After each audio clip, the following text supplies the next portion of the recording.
This is Vincent Eirene for Blast Furnace TV, and we're down here, yes, we've done it, right outside of Beckley, West Virginia, with Mike Roselle. Is that how you say it? Yes.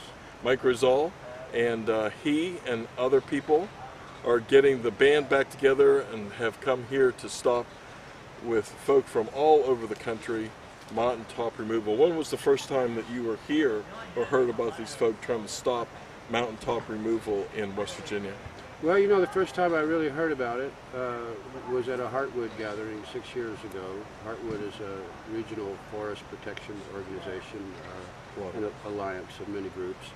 And two people came. One of them was Judy Bonds, and she's with the group right here called the Mountain Watch. And so she was our featured speaker. She just won the Goldman Award for her organizing down here against strip mining. And so it was a very inspiring speech, and afterwards, you know, she tried to convince us that this was a very important area, not just because of the coal mining issue, but because of the forests that were getting destroyed, and that it was in our interest to take a look at this and do what we could. And so, where were you living? At that time, I was living in Montana. Okay. And I had usually come out to these Heartwood conferences because forest activists from across the country usually attend. So 5 years ago, we had the first Mountain Justice Summer meeting in Knoxville. And that's where we decided to have a prolonged campaign of nonviolent civil disobedience.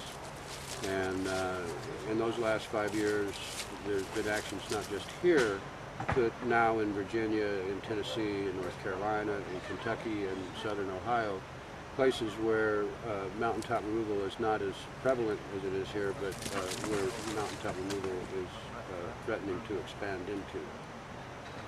So you, the first time I heard about this was in February. I heard that you were in this part of the country. So you've moved down here. Yeah, last July, speaking with Ed Wiley and some of the other local activists, it just seemed like they needed more on-the-ground support right here to deal with the people who are coming in from the outside. They have quite a bit of work already on their plate doing the organizing here in West Virginia and trying to deal with the politicians in the capital in Charleston and Washington, D.C. So rather than underutilize this tremendous resource, which were all these people who are coming here wanting to help, we wanted to set up a better infrastructure to get them in here, allow them to learn about the issue, the area, the culture, to actually see mountaintop removal mining, and then have an avenue where they can directly get into the campaign. So you didn't come here representing an organization, you just came here as an organizer? Well, I have an organization that I'm with now. It's not very formal. It's called Climate Ground Zero. Okay. And we have a website, climategroundzero.org. And what we've been trying to do is to just focus on those areas where nonviolent direct action is being applied, to try to bring in our resources, which is primarily our people who have some of them decades of experience, to come in and help create this infrastructure so that, you know, when we move forward with a nonviolent agenda, we can make sure that we do it as effectively as possible. So people are going to be living here the spring and summer. They're going to be staying at the cottages that have been made available to you. They're going to be sleeping in tents. They're going to come here and witness the mountaintop removal and take action against it. So for the next 8 months, you're going to be here in this like encampment at base camp against all of this, like a resistance camp. Yeah, I mean, in a way, it's kind of an old-fashioned peace camp, like we had on the Nevada test site, like we did in the Headwaters Forest, like we've done in Clackawanit Sound, other places, Rocky Flats, Diablo Canyon. So it's really kind of going back to the old school nonviolence, and it's about, you know, preparing ourselves. It's about, you know, confronting mountaintop removal directly. It's about making the sacrifices necessary for change, you know, to risk arrest, to try to throw ourselves in between the machines and the natural world, which is being destroyed, our climate, which is being threatened.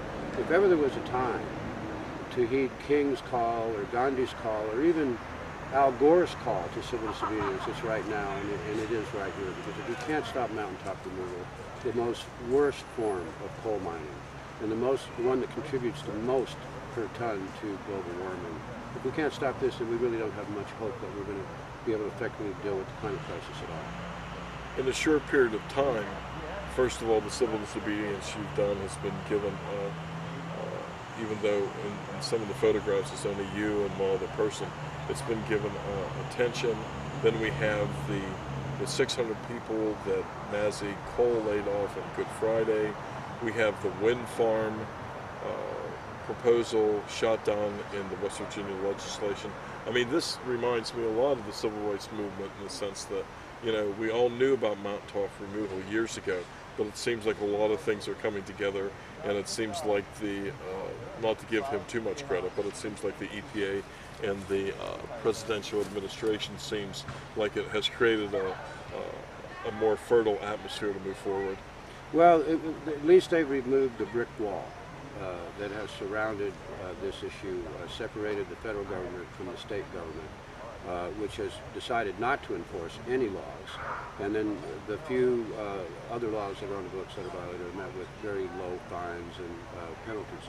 So the most important thing is that they are asserting the law and saying that the law will be based on science. But we know that politics still are going to play a big role in this, and the pushback from the coal industry, from their very, at first, humble attempts to address this issue, I think knocked them back a step. Now what we have to do is to pressure them and say, you have to stand up to these coal state politicians, because they do not represent the will of the country. They do not even represent the will of West Virginia. You know, most of the citizens in West Virginia have been polled on this, and they prefer a wind farm on Coal Mountain than a strip mine. And only right here in the heart of coal country, through just the force of their money and their intimidation tactics and their just total grip on the media and the politicians, this is one place where they can still get away with this. And we have to beat them here. And the global recession has placed a part in this. There's less of a demand for coal. Well, you know, that's a tricky thing.